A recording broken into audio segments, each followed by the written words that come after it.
देखिए ज़िंदगी में कुछ भी ऐसा नहीं होता जो मिस्टेक होती है।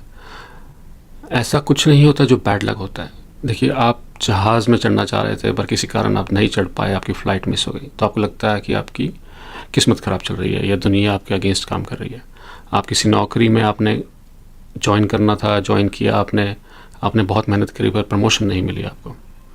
और कोई जिस किसी को आप प्यार करते थे और प्यार करने वाले ने आपको धोखा दे दिया, या फिर आपको किसी ने कुछ कह दिया तो आपको बुरा लग रहा है और आप रिएक्टिव हैं उस पर। देखिए, हम इंसान हर चीज़ को, हर सिचुएशन को कंट्रोल करना चाह रहा है, पर सिचुएशन को कंट्रोल करने के बजाय हम रिएक्शन को नहीं देख रहे। हमारी कि मेरी रिएक्शन क्या आ रही है। जब तक मैं रिएक्शन को नहीं देखूंगा, मैं सिचुएशन को कंट्रोल करता रहूँगा, कोशिश करता रहूँगा, तो मैं अपने लिए अपनी रिएक्शन क्या, मेरी अवेयरनेस नहीं आएगी, तो मैं अपनी ज़िंदगी अपने आप ही अपने पैर पे कुल्हाड़ी मार रहा हूँ।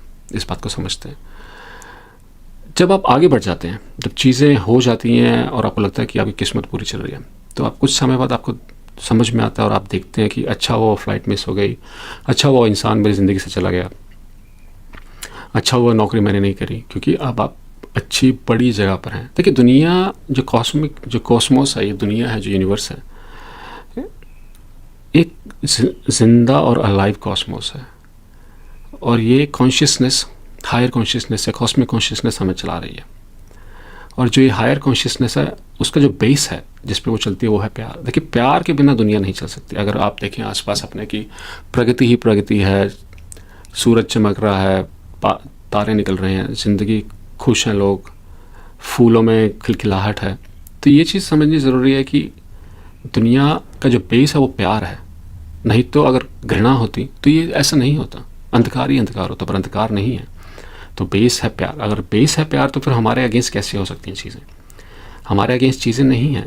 अब सिचुएशंस जो आप चाहते हैं वो नहीं मिल रही आपको, तो आप सिचुएशंस को कंट्रोल करना चाह रहे हैं, जो आप नहीं कर सकते, क्योंकि सिचुएशंस, आपको नहीं पता कि वो कल, जो सिचुएशन आज चल रही है, वो कल क्या लेके आएगी आपके लिए। शायद अगर बेस प्यार मानो तो जो कल सिचुएशन आनी है वो अच्छी ही आती है।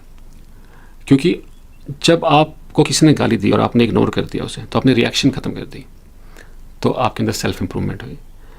जो इंसान आपका धोखा देके छोड़ गया है, जिसको आपने बहुत प्यार किया था, पर आपको अब एक नया इंसान मिला है, उस वजह से, उसी वजह से, नहीं तो आप उसी टॉक्सिक रिलेशन में लगे रहते और खिंचते रहते। जो फ्लाइट छूट गई उसकी वजह से कोई बड़ा एक्सीडेंट बच गया आपका, और जो नौकरी आपको नहीं मिली उसकी वजह से आज आप बड़े अच्छे इंसान हैं, बेहतर नौकरी कर रहे हैं या बिजनेस चला रहे हैं। तो ये बहुत, और ये लाइव एग्जांपल्स हैं, लोगों के साथ ऐसा होता है। वो धन्यवाद देते हैं कि अच्छा हुआ वो इंसान मेरी ज़िंदगी से चला गया, अच्छा हुआ वो नौकरी मुझे नहीं मिली। तो मिस्टेक्स नहीं है ज़िंदगी में कोई। प्रॉब्लम कहाँ आ रही है? मैं सिचुएशंस को कंट्रोल करना चाह रहा हूँ। प्रॉब्लम ये नहीं आ रही कि मैं रिएक्शंस जो मेरी हैं उनको नहीं देख रहा। तो रिएक्शंस को मैं इग्नोर कर रहा हूँ और सिचुएशंस को मैं कंट्रोल करना चाह रहा हूँ, क्योंकि एक्सपेक्टेशंस बहुत ज़्यादा हैं, उम्मीदें बहुत ज़्यादा हैं। और जब तक ये उम्मीद एक्सपेक्टेशंस बनी रहेंगी, मैं हर चीज़ को बैड लक, बुरी किस्मत और मिस्टेक ही समझता रहूँगा, ब्लेम गेम, दूसरों पे ब्लेम करता रहूँगा, पर अपनी सेल्फ इंप्रूवमेंट के लिए कुछ नहीं करूँगा। तो अगर आपको सेल्फ इंप्रूवमेंट चाहिए तो रिएक्शंस को समझें, अपनी उसके प्रति जागरूकता लाएँ।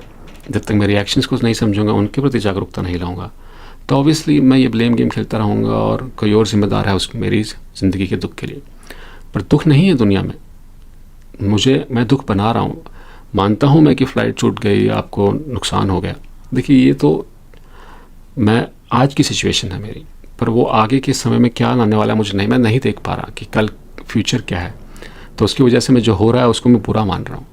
पर अगर जब मैं वहाँ पहुँचता हूँ उस फ्यूचर में, तो मेरे को समझ में आता है कि अच्छा हुआ, जो होना था वो अच्छा के लिए ही होता है। तो ज़िंदगी में मिस्टेक्स नहीं हो रही, आपका कोई पूरी किस्मत नहीं चल रही। प्रॉब्लम सिर्फ एक है कि आप सिचुएशंस को कंट्रोल करना चाह रहे हैं एज़ कम्पेयर टू आप रिएक्शंस को, जो रिएक्शंस हैं आपके प्रति उनको आप इग्नोर करते जा रहे हैं, पर उनके प्रति आपको अवेयर होना है। जब तक आप रिएक्शंस के प्रति अवेयर नहीं होंगे, ज़िंदगी बेहतर नहीं हो सकती। जैसे ही मैं मेरी रिएक्शंस को समझने लग गया और उनके प्रति अवेयर हो गया, तो ज़िंदगी अपने आप बदल जाएगी। फिर ज़िंदगी में सिर्फ खुशी बचेगी और आप जो आपके चारों तरफ ब्यूटी है उसको आप देख पाएंगे। नहीं तो मैं ऐसे ही सर नीचे करके आगे चलता रहूँगा और दुनिया को ब्लेम करता रहूँगा। पर ये समझें कि जो कॉस्मोस है, ये दुनिया है, ये सिर्फ प्यार पे चलती है, और प्यार पे चलने के लिए सिर्फ एक ही उसका बेस है, वो है प्यार। किसी चीज़ को चलने के लिए, किसी चीज़ की प्रगति के लिए बेस होता है प्यार। घृणा है तो वो चीज़ अपने आप ख़त्म हो जाएगी।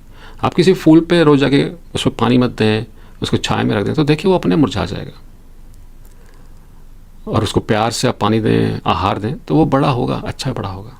तो प्यार से ही दुनिया चलती है। और पर मैं रिएक्शंस में फंसा हुआ हूँ, चीज़ों को कंट्रोल करने लगा हूँ, पर रिएक्शन के प्रति अवेयर नहीं हो रहा। तो वो अवेयरनेस लाएं और देखें ज़िंदगी अपने आप खुश हो जाएगी।